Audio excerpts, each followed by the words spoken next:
Good evening, everybody. My name is Lisa Dole. I'd like to welcome you into my virtual classroom, and I'd like to talk to you about one of the many articles that I have read and have chosen to put into my final paper. The name of the article is Resiliency Determinants and Resiliency Processes Among Female Adult Survivors of Childhood Sexual Abuse. This particular subject is of great interest to me. It has much to do with my internship that was at Guardian Angel. I was not only a rape advocate and counselor there for many months, but I continued after my internship as well. The authors of this particular article are Christine Bogar and Diana Hulse-Kilachy, and they are published in the Journal of Counseling and Development. This particular article or study looks at resiliency as a whole from the perspective of just 10 women who had been sexually abused as children. In determining their resiliency, the study shows specific traits and specific processes or coping techniques. Resiliency is defined in this study as a concept. It's a learning concept of personality traits, and I think it's important to include that in this discussion in the virtual classroom because that coincides with what we are learning in research with grit. I believe that it further defines resiliency in this article as the ability to use both internal resources and external resources to bounce back from these situations that these women have gone through, and that it is that ongoing process.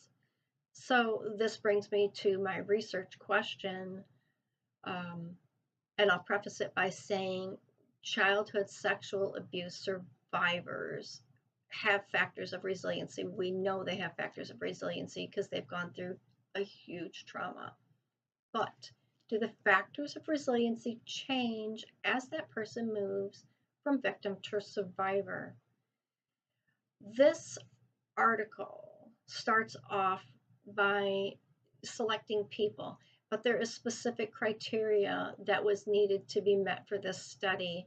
And it starts off very simple by a pre-screening questionnaire, which I didn't think that was strange.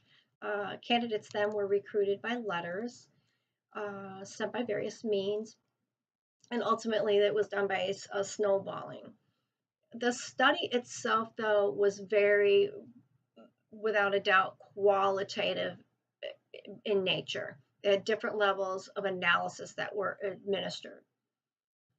The study discovered determinants of resiliency and focused on them, but it did that by exploring these women by their individual discussions and then coding them. And I had mentioned that it was a small sample. There was 10 women ultimately that were chosen. Their ages were not disclosed in this study. It was mentioned that they were 30 years old and older. So I was unable to give a mean as far as my population. So I could only tell you that they were 30 years or older. I can tell you that 2 of them were African American and 8 of them were Caucasian. And the first approach that they used to collecting this data was these individual statements.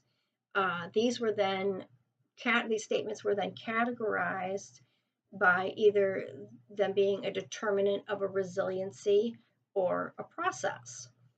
And then the words were then closely matched. The wording, I guess you could say, was closely matched by given a specific code that was used by the participant.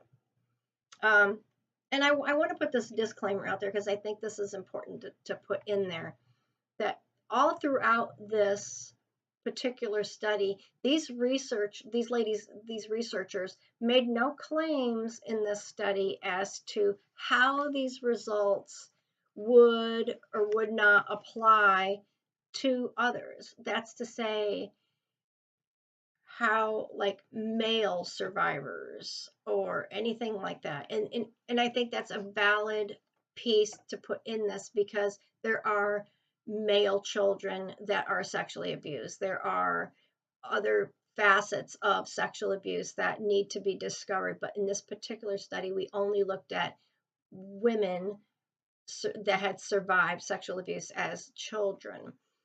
Our results in the study were they were calculated, and it was in two specific groups. They had 5 clusters of resilient determinants, and there were 4 cluster processes that were additionally identified. They had, for the 5 clusters of resilient determinants, they had skills, competence, high self-regard, they were spiritual, and they were helpful. The 4 cluster processes were found. They had coping strategies, active healing, closure, and moving on. And I found that fascinating in this. When we look at application in this study, we found that it was beneficial to look at the development of resilience in sexual abuse survivors in adulthood. But that being said, as a student and research as well, we know that more needs to be learned about resiliency, and quantitative instruments are the tool to find that. That's what's going to provide that information. Looking at those survivors provides an insight to female sexual abuse, and that enables the research to give that glimpse at concepts and theories that transfer in those findings that those ladies found.